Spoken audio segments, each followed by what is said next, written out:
Hi everyone, it's Mike from EduCircles. This video is quite long. It has a lot of content and a lot of repetition to reinforce ideas.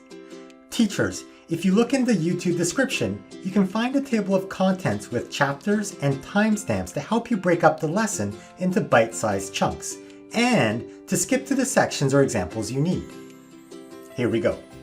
Today, as part of our Reading for Meaning series, we're going to be talking about the comprehension strategy called Finding the Main Idea. Now, before we talk about this reading strategy, let's review active reading. Active reading means we think about the text as we read. We don't just say the words, we think about what the words actually mean. If we use strategies, we can get better at reading. Comprehension strategies help us figure out what is happening in a text. Today, we will use a strategy called Finding the Main Idea. Finding the main idea is about looking at the big picture of an article.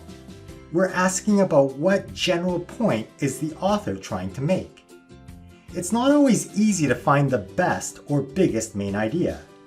An author will write several sentences and paragraphs, and in the article, there may be several key points and ideas. The best main idea is the overall central idea of the entire article. So, in this example, the big idea might be that this is a soup ladle. Finding the main idea is like looking for constellations in the night sky. A constellation is a group of stars in a recognizable pattern. For example, this is the Big Dipper. If you know where to look, it's easier to see the patterns. Did you know that if you extend the line between the last two stars in the Big Dipper, you can find a North Star? When we read, we need to look for clues in key spots of the text. We need to ask ourselves, how is the text organized? We think about the big picture and we try to look at the entire article. Here are 4 pro tips to help you find the main idea as you read. Pro tip number 1 is to focus on the big picture. That means think about the entire article. Summarize the entire article in a single word or phrase. What general point is the author trying to make about that topic? We're going to be looking at a series of examples. Let's look at example number 1, which is a photograph. Here's the photo. Summarize this entire media text in a single word or phrase. In other words, what is this image about? What's the topic? You might say stars, night, the universe, being alone, life on other planets. Then, we have to ask ourselves, what is the author trying to say about this topic? Maybe that astronomy is the science of stars and space. Or maybe the author is trying to say that night is beautiful. The universe is expanding. Being alone can be a good thing. Is there life on other planets? Any of these could be the main idea, but which one is the best main idea? We need to try to figure out what is the photographer trying to say with this photo.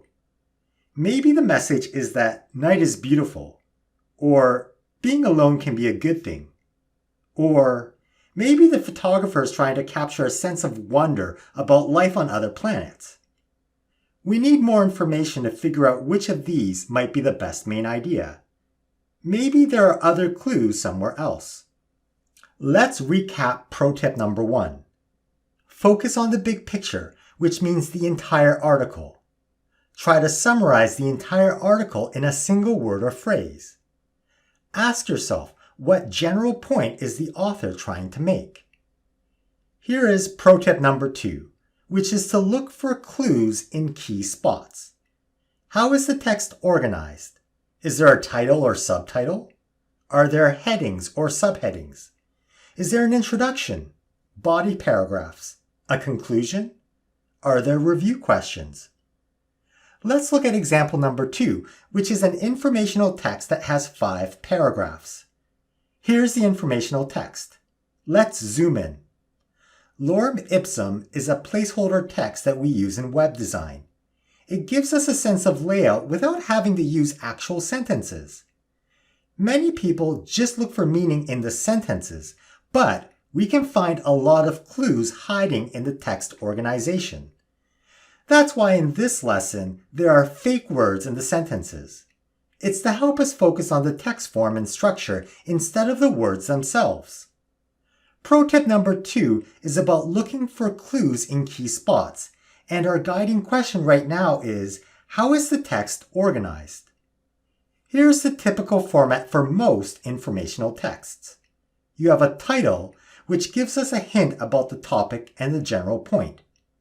The beginning of the article usually introduces what we're going to find out in the article. The middle of the article usually includes supporting details that the author uses to explain their point. Finally, at the end of the article, we often see a conclusion that summarizes what the author just told us. This is a 5-paragraph essay. We have a catchy introduction to hook the reader. The last sentence in the introduction is usually the thesis or main idea, and a quick introduction to the 3 ways the author is going to prove their point. Then, in the body paragraphs, we have 3 ideas that prove the author's point. We have reason number 1, reason number 2, and reason number 3. Finally, in our conclusion paragraph, we usually restate the thesis. We restate our general point that we're trying to make. And we briefly summarize our 3 reasons that we just told you about in the body paragraphs. We often finish our conclusion paragraph with a thought-provoking ending. If we were doing a reading test on a 5-paragraph essay, we would know where to look in each paragraph, and this could help us figure out the main idea of the essay. The problem is most informational texts aren't 5 paragraphs long. Good writing is not always obvious and formulaic, but there are still patterns in how informational texts are organized, and we can use these patterns to help us figure out the main idea. So, let's look at example number 3, which is an informational text that now has 20 paragraphs. We're going to start with our 5-paragraph essay and then add a bunch of line breaks. This means that if we were working on this article on our computer, we would literally hit the Enter key to break apart longer paragraphs into shorter paragraphs. We're going to play with the structure of our paragraphs. Website articles typically use shorter paragraphs because shorter paragraphs are easier to read online. So, here we have our beginning. We have the same words in the beginning, but we broke the paragraph up differently. Here we have reason number 1, which has the same words, but again, we hit Enter in the paragraph to break the paragraph up differently. We did the same thing in reason number 2, and again in reason number 3, splitting up the paragraphs into shorter paragraphs. Finally, in the conclusion, we have the exact same words in the sentences, but again, we broke the paragraph up differently. Now, this essay has 20 paragraphs. A 20-paragraph essay has the same structure, the same pattern as a 5-paragraph essay. Okay, now let's compare the 2 examples. What's the formula for a 5-paragraph essay? Pause the video.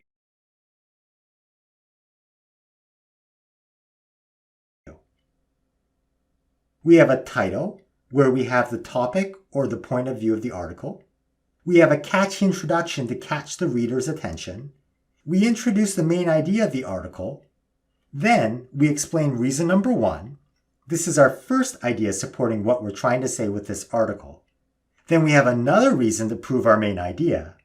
Finally, we have a third reason supporting our main idea. Then, at the end, we summarize what we just told the reader. We summarize the main idea, and we include a thought-provoking ending. A 5-paragraph essay and a 20-paragraph essay follow a similar pattern. Let's look at example number 4, which is an informational text that has 20 paragraphs, but now we're going to add headings and subheadings.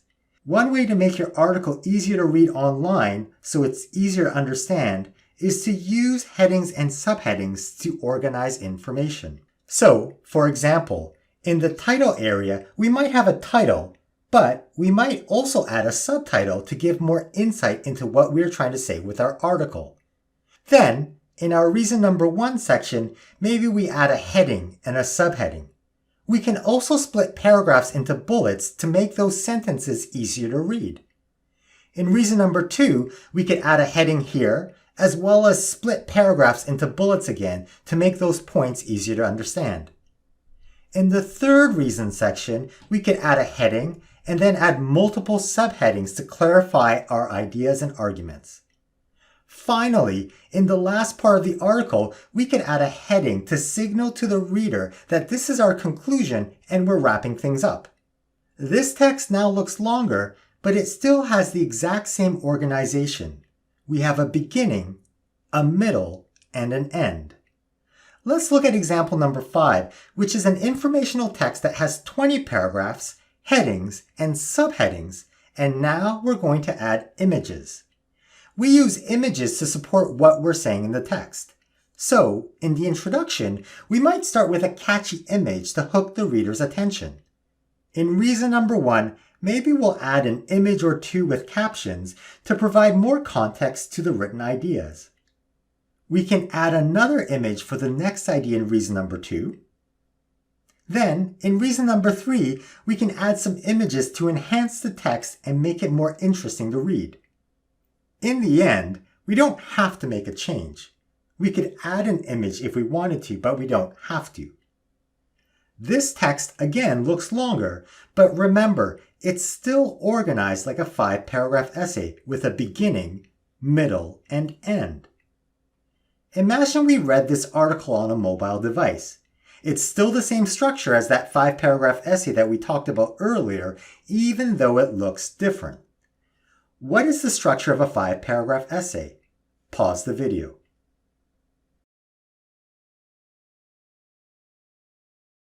We have a title. We have a catchy introduction where we introduce the main idea. We have idea number 1 with supporting details. Then, if you scroll down, we can see idea number 2 that has more supporting details. And if you keep scrolling down in the article, we have idea number 3, which again supports the article's main idea. As we scroll through the article here, we can see the conclusion of the article that summarizes the point the author was trying to make and often includes a catchy ending. Let's look at one more example. Example number 6 is an informational text with 20 paragraphs, headings and subheadings, images, and instead of having the layout for a mobile device, we're going to change the layout to fit a standard piece of paper. If we shift where the images are located to fit on paper, what started as a 5-paragraph essay now looks like a textbook. Here are the first 2 pages, the next 2 pages, here are pages 5 and 6, and then finally we have the end of the section. Textbooks often ask questions to see how well you understand the point the author is trying to teach you. A textbook looks longer and more complex, but again, it's still organized like a 5-paragraph essay with a beginning, middle, and end. What will the structure of a textbook look like? Pause the video.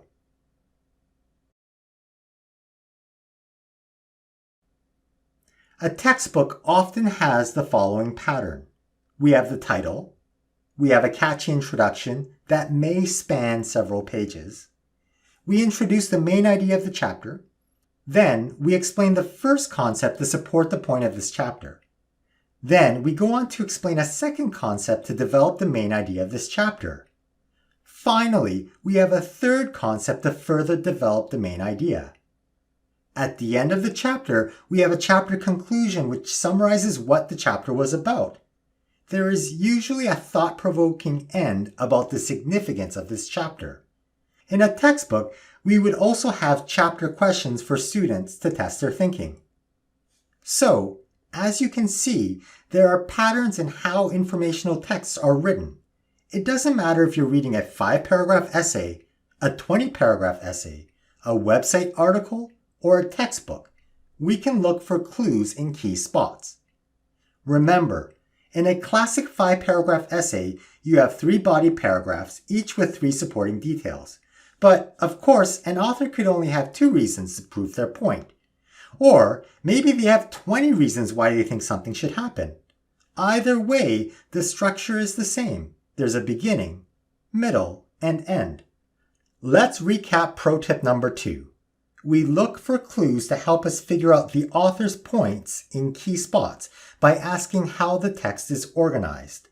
We look in key locations like titles and subtitles, headings and subheadings, the introduction, body paragraphs, the conclusion, and review questions if there are any. Pro tip number 3 is to think about each paragraph as you read it. Think about what the individual paragraph is about. Where is the main idea of this paragraph? Is it at the beginning of the paragraph, the middle of the paragraph, or at the end of the paragraph? Ask yourself what role this paragraph plays in the article. Is the information in the paragraph catchy fluff? Or is this essential information? Does it help prove the author's point? Here's the classic model for paragraph writing. It's called the Hamburger Model. We start with a topic sentence, which is like the bread at the top of your hamburger. The topic sentence explains what your paragraph is about. Then you have layers of ingredients. You have a supporting sentence, which might be some tomatoes. Then you have a second supporting sentence, which might be a slice of cheese. You might have a third supporting sentence, which could be some lettuce. Maybe you even have a fourth supporting sentence, which could be the beef patty. Finally, you end your hamburger with another piece of bread, which is your conclusion sentence. Let's look at example number 7, which is a paragraph, and the main idea of this paragraph is in the beginning. So, here's some Lorem Ipsum text. The topic sentence, what our paragraph is about, is at the beginning. Then we have body sentences that support the topic sentence and develop the idea. Finally, at the end, we have a conclusion sentence that summarizes the paragraph. Where is the main idea in this paragraph? It's stated at the beginning, then it gets backed up by the supporting ideas. But we can organize a paragraph in different ways. Here's example number 8, which is a paragraph, but the main idea of the paragraph is at the end. We might call this a pizza model, where you have a catchy introduction to hook the reader at the top. Maybe that's like bacon at the top of your pizza. Then you can have supporting ideas. Supporting sentence number 1 could be the pepperoni. Supporting sentence number 2 could be the cheese. Finally, at the end, you might have a conclusion sentence where you make your point. That's the crust in our pizza. If we look at some Lorem Ipsum text in a paragraph, we can see here is a catchy introduction that has several sentences to try to hook the reader.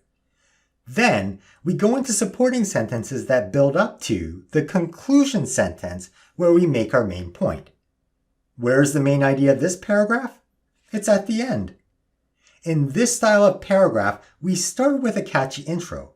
Then we start to introduce ideas that build up our case and lead the reader to our main idea at the end. Paragraphs are groups of ideas. Sometimes the main idea is not at the beginning or end. Here's example number 9, which is a paragraph that has the main idea in the middle of the paragraph. We might call this a hamburger model with bacon on top. In this example, the bacon might be a delicious catchy introduction that hooks the reader's attention. Then, we still have our top bread layer, which is our topic sentence where we explain what the paragraph is about. Next, we have some supporting sentences to back up the ideas in our topic sentence. We might have a conclusion sentence, or we might not.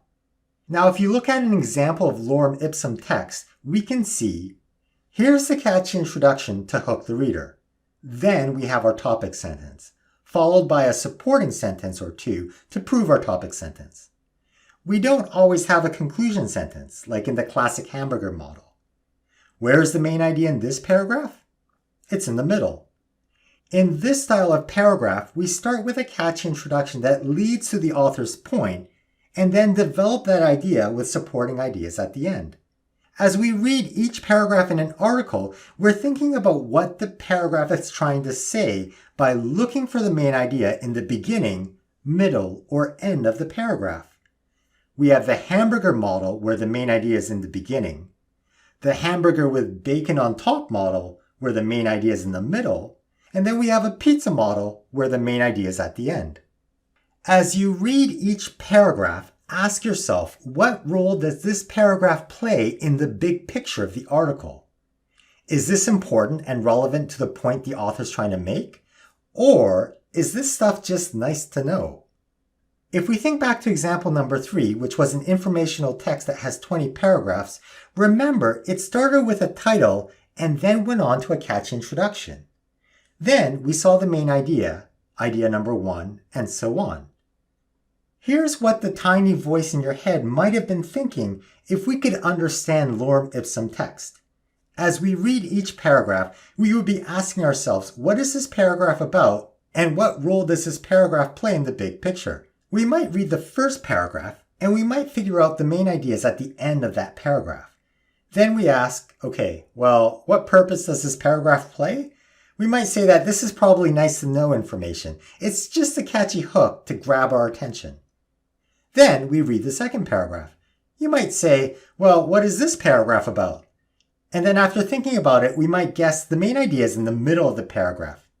We ask ourselves, what role does this paragraph play in the whole text? And we might say, well, this is just more nice to know information because it's still trying to be catchy. It's still part of the bacon trying to catch the reader's attention to get them to read more.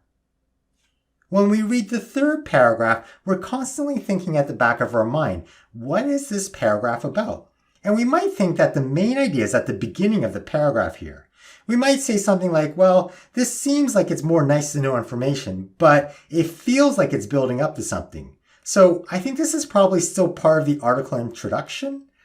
I don't think the author has said what their main idea is yet. So we keep on reading the next paragraph. We might say, okay, well, look, the main idea of this paragraph is definitely at the beginning. And I think this paragraph is really important because I think this is the point that the author was leading up to in their introduction. They also have introduced a list of a few things, so I'm guessing the author will probably discuss this later in the article. So we keep on reading. There are no headings in this article to give us hints, so we have to base our ideas purely on what the paragraphs say. We might read this paragraph and say, well, the main idea of this paragraph is at the beginning. And in fact, this is probably important. I think it's the first big reason that the author is trying to say to prove their point because I can see it connects with the stuff in this last paragraph.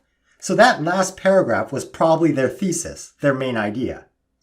As we keep on reading, we might say, okay, well, in this paragraph, I think the point of the paragraph here is in the middle because this paragraph seems to be supporting this section about the main idea.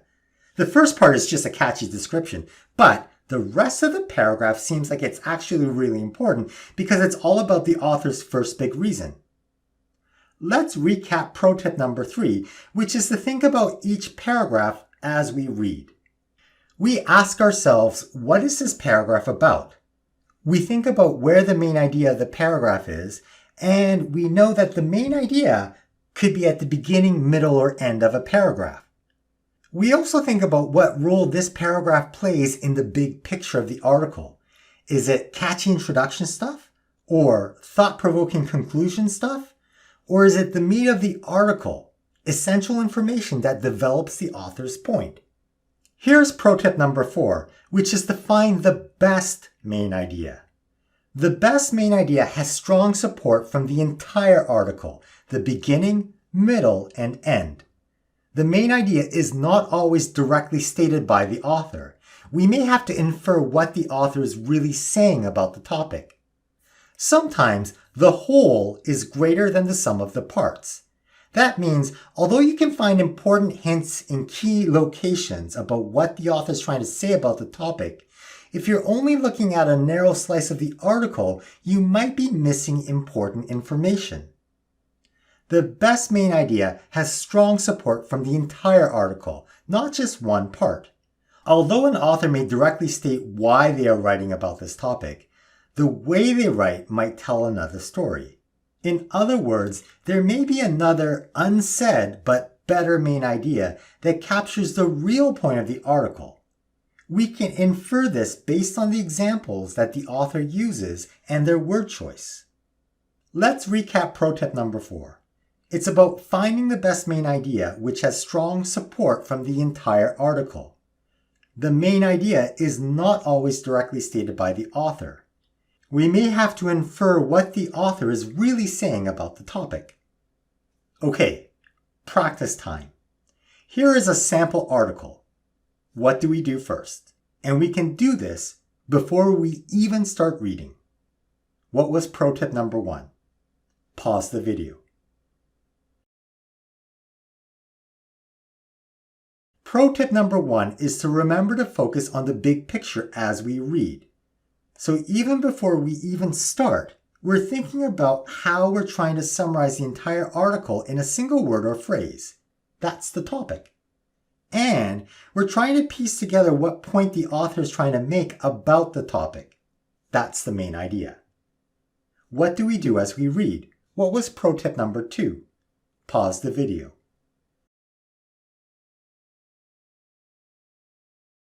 Pro tip number 2 is to look for clues in key spots of the article. We do this by asking ourselves, how is the text organized? Even without reading the article, we know there will be a beginning, middle, and end.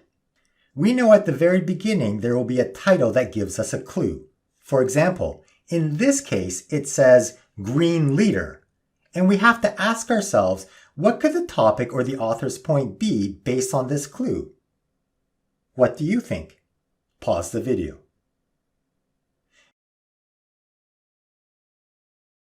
Maybe it's someone who's a leader in environmental issues. Being green is usually about the environment. Or maybe this is an action movie thing, like the leader of the Green Squadron. The subheading tells us Green Leader says it shouldn't have taken this long. So then it makes me wonder, what shouldn't have taken this long? What do you think shouldn't have taken so long? Pause the video.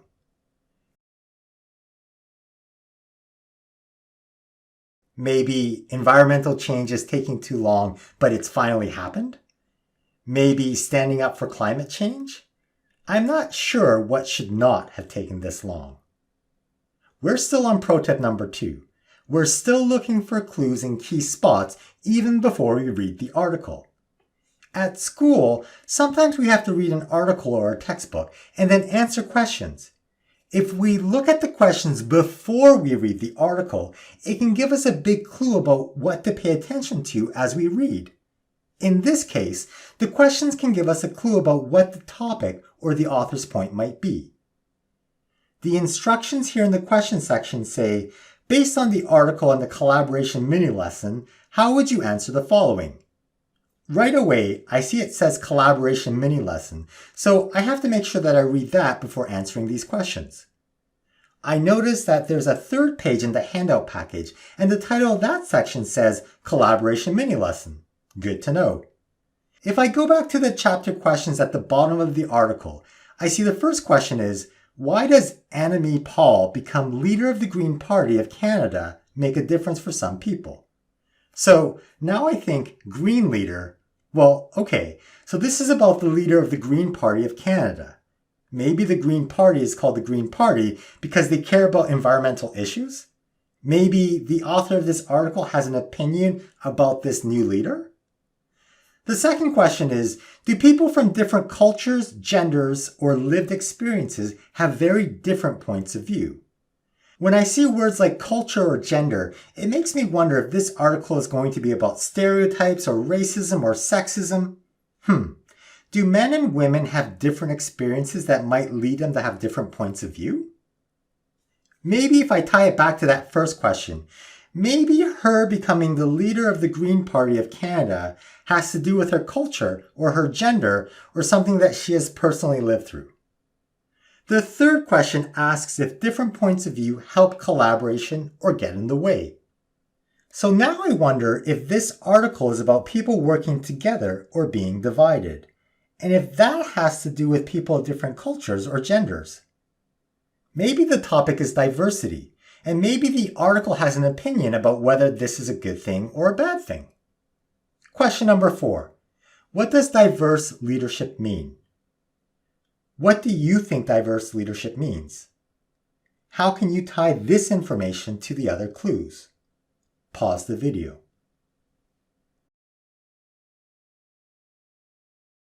Question number 5 says, Annamie Paul says we can't let the people down because we need to be in the room on their behalf.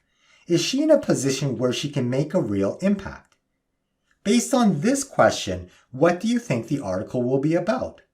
What do you think the author's point of view will be? Pause the video.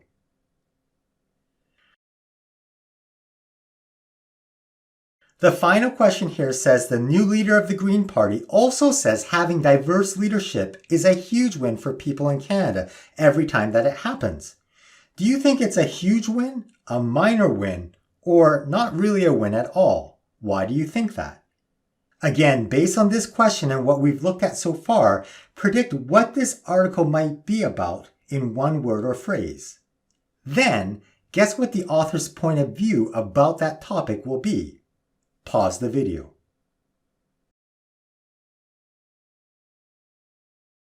Welcome back.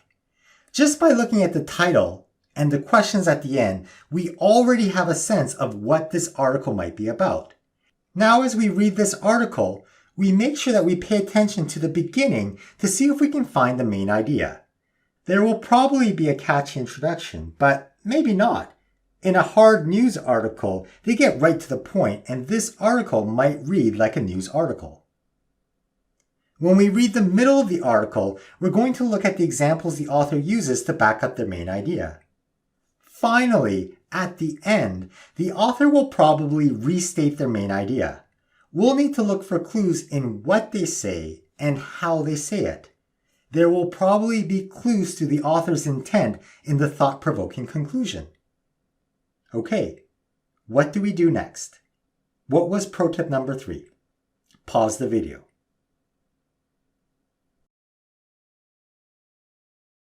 Pro tip number 3 is to think about each paragraph as we read.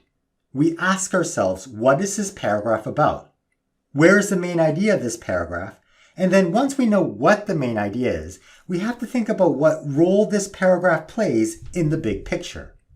Throughout this article, we're always thinking about what the topic could be and what the author's point about that topic could be. In the first paragraph, it says, on October 3rd, 2020, members of the Green Party of Canada elected Annamie Paul to be their leader.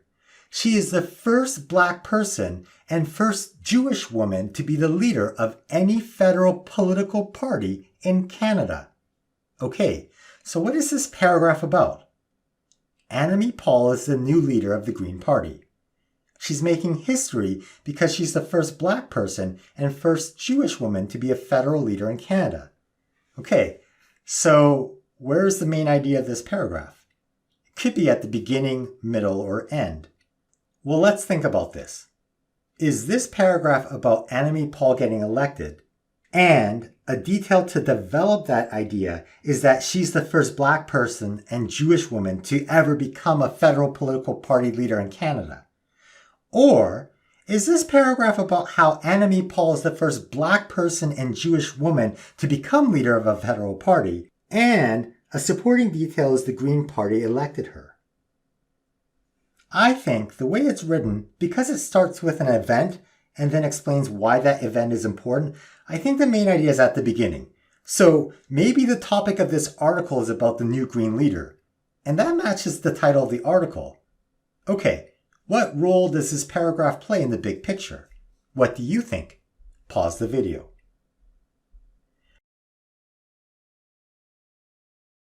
Since it's in the beginning, it could be a catchy introduction, but the paragraph seems pretty straightforward.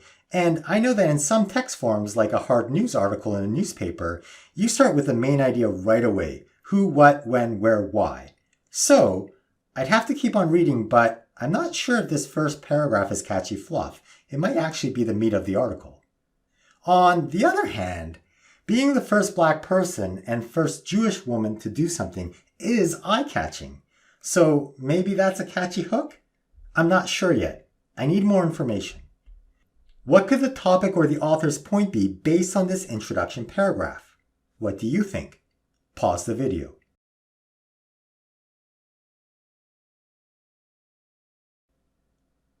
What do we do next? Pause the video.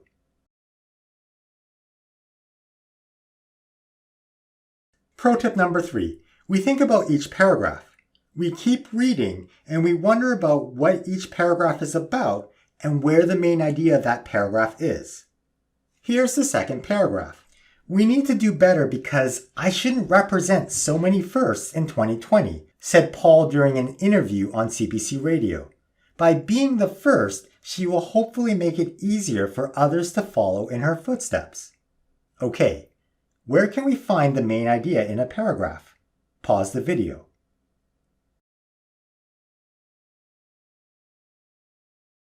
The main idea could be in the beginning, middle, or end.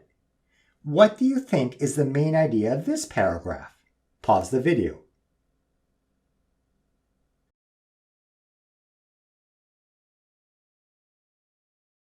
Now what do we do?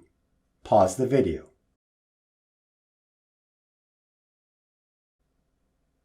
We figure out what role does this paragraph play. Is it part of a catchy introduction? Is it the main idea? Is it a supporting detail of the main idea? What role do you think this paragraph plays in the article? Pause the video.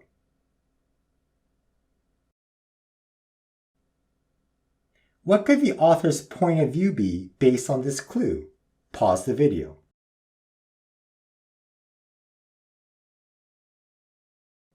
What do we do after we finish reading the entire article? Pause the video.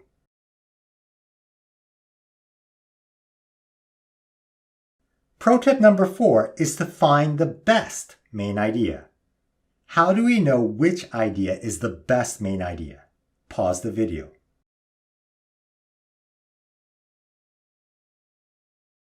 The best main idea has strong support from the entire article, the beginning, middle, and end. Remember, the main idea is not always directly stated by the author. You may have to infer what the author is really saying about the topic based on their examples and how they write. Let's recap this strategy, finding the main idea. Pro tip number 1 is to focus on the big picture, the entire article. Try to summarize the entire article in a word or a phrase. Ask yourself, what general point is the author trying to make about that topic? Pro tip number 2 is to look for clues and key spots. How is the text organized?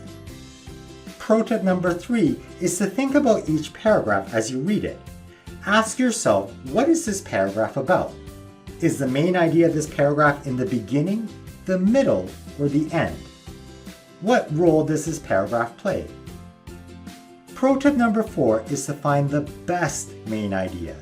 The main idea is not always directly stated. The best main idea has strong support from the beginning, middle, and end of the entire article. Reading for meaning is one of the many strategies and skills that we use when we read. Whether we're reading a text, listening to someone speak, or consuming content online, being able to figure out what the person is really saying about whatever they're talking about is an important skill. Figuring out the best main idea can be tough, especially because it's not always obvious and there might be several main ideas. One 21st century learning competency that can help us get through today's reading challenges and tomorrow's tough obstacles is our personal character. As you struggle to figure out the main idea of a text, try to keep a growth mindset. We can get better if we use different strategies and put in a real effort. If we pay attention to results and do more of what works and less of what doesn't work, we can improve. If we try new things and wonder, we might discover something we couldn't see before. Hey, we made it to the end of the video. Teachers, if you're looking for the slideshow or handouts that go with this lesson, or for more information about reading strategies or 21st century learning, please check us out at educircles.org.